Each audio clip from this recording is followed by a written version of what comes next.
এই বাংলাদেশে বিগত সময়টাতে যারা গুম খুন ক্রসফায়ার করেছে, সে আওয়ামী ফ্যাসিবাদী শক্তিরা বাংলাদেশে নানাভাবে প্রবেশ করবার চেষ্টা করছে। আমরা এই সুনামগঞ্জের মাটি থেকে স্পষ্ট করে জানান দিতে চাই, বাংলাদেশের ফ্যাসিবাদ বিরোধী মানুষেরা যতক্ষণ পর্যন্ত আমরা জীবিত আছি, ততক্ষণ পর্যন্ত আওয়ামী সীমাদাসদেরকে বাংলাদেশে আমরা আসতে দেব না। বাংলাদেশের সরকার, অন্তর্বর্তীকালীন সরকার, পরবর্তীতে যে কোনো সরকার গঠিত হবে, তারা ভুল বিভ্রান্তি করবে, আমরা তার সমালোচনা করব, ভুল ধরিয়ে দেব, কিন্তু ওই আওয়ামীদের ষড়যন্ত্রে আমরা পা দেব না।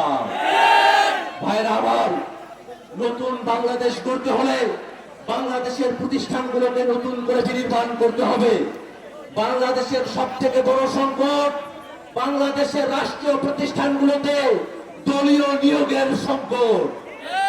দলীয় নিয়োগ মুক্তভাবে, স্বাধীনভাবে, নিরপেক্ষভাবে বাংলাদেশের রাষ্ট্রীয় প্রতিষ্ঠানগুলোতে নিয়োগের বন্দোবস্ত আমাদেরকে প্রতিষ্ঠা করতে হবে।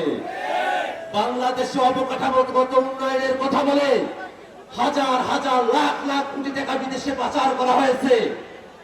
আমরা বাংলাদেশে এমন সিস্টেম দেখতে চাই, কোন চেয়ারম্যান, কোন মেম্বার, কোন প্রতিনিধি, সরকারের কোন কর্মচারী, তারা যদি ছোট্ট কোন উন্নয়ন প্রকল্প হাতে নেয়, সেই উন্নয়ন প্রকল্পে কত টাকার ইট, বালি, সিমেন্ট ব্যবহার করা হলো, তার পূর্ণাঙ্গ হিসাব বাংলাদেশের জনগণের কাছে উন্মোচন করতে হবে।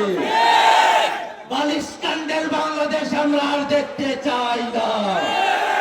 এই নতুন বাংলাদেশ করতে হলে ধর্ম, বর্ণ, বাংলাদেশের সকল মানুষকে বিভাজন ভুলে গিয়ে এক সম্প্রীতির মধ্যপন্থী রাজনীতি আমাদের প্রতিষ্ঠা করতে হবে। সেই নতুন রাজনীতির দাওয়াত দিয়ে আমি আমার বক্তব্য এখানেই শেষ করছি।